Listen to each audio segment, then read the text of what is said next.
இந்த பட்ஜெட் யாரையும் விட்டுக் கொடுக்காமலும் அனைவருக்குமான பட்ஜெட்டுமாக திகழ்கிறது. அதற்கு தமிழகத்தினுடைய அரசினுடைய இந்த முயற்சியை பாராட்ட வேண்டும்.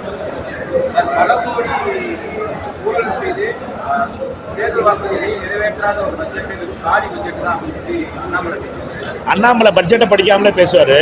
அண்ணாமலையோட பஞ்சாயத்து என்னன்னா பட்ஜெட்டை படிக்கிறதே கிடையாது.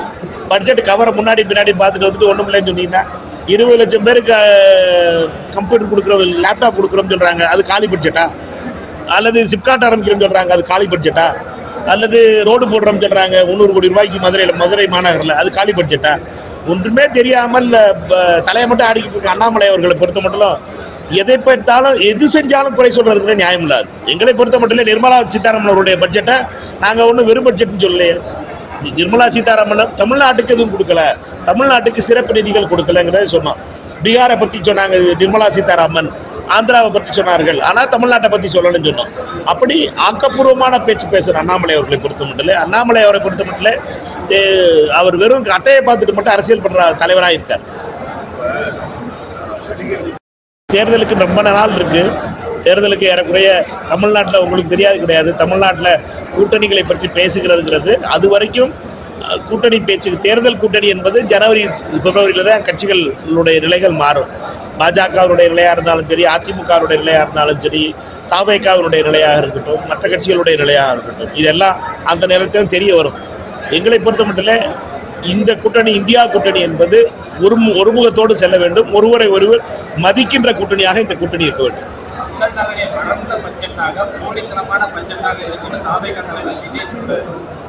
அது அவருடைய கருத்து.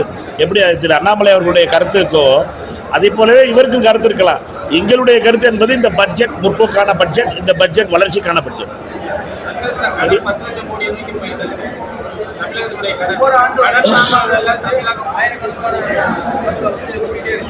4 லட்சம் 2016 அப்புறம் 16 வரை தமிழ்நாட்டினுடைய பட்ஜெட் 14 வரை இருக்கின்ற பட்ஜெட்டில் தமிழ்நாட்டினுடைய கடன் என்பது 3 லட்சம் கோடிக்கு கீழே இருந்துச்சு. இப்போ அது ஏறக்குறைய 7 லட்சம் கோடிக்கு போயிடுச்சுன்னு நினைக்கிறேன். ஆனால் கடன் வாங்க வேண்டிய சூழ்நிலையில் இருக்க வேண்டியிருக்கு. ஏனென்றால் தமிழ்நாட்டினுடைய மிக முக்கியமான திட்டங்கள், அது மெட்ரோ திட்டங்களாக இருக்கட்டும், அல்லது ரயில் மற்ற திட்டங்களாக இருக்கட்டும், சாலை திட்டங்களாக இருக்கட்டும், இதற்கு மாநில அரசு போதிய நிதி கொடுப்பதில்லை. மாநில அரசு நிதி கொடுக்கலன்னு சொல்லிக்கிட்டு இருக்கிறத விட நம்ம கொடுக்குற நம்முடைய ஜிஎஸ்டி பங்கை எடுத்துக்கொள்ளுபவர்கள் கொடுப்பதில்லை. நிதியை நம்முடைய பங்கை கொடுக்கறது கிடையாது.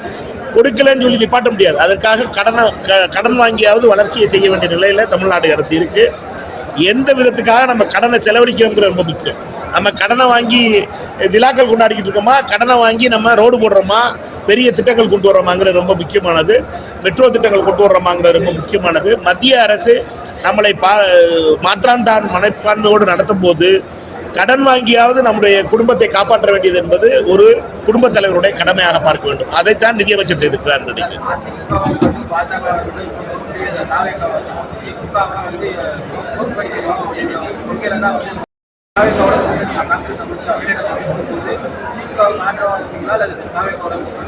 நீங்க அதெல்லாம் இப்போ ரொம்ப பார்த்துல ஜனவரியில பேச வேண்டிய பேச்சு இப்ப நான் ஹோலி அன்னைக்கு பேசிட்டு இருக்கேன்.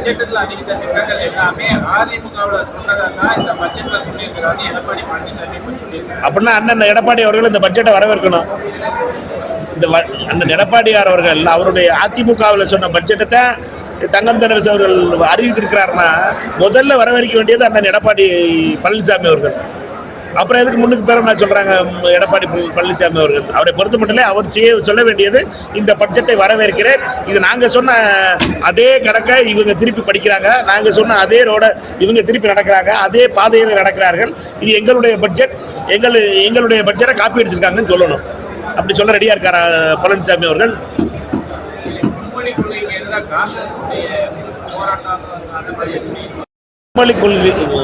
இருமொழி கொள்கை மும்மொழி கொள்கை, பாஜகவுடைய மும்மொழி கொள்கையை பொறுத்தவரையிலும் தமிழகத்திலே இருமொழி கொள்கை வரவேற்கிறதும் தமிழ்நாடு காங்கிரசுடைய பார்வை என்பது வேறு.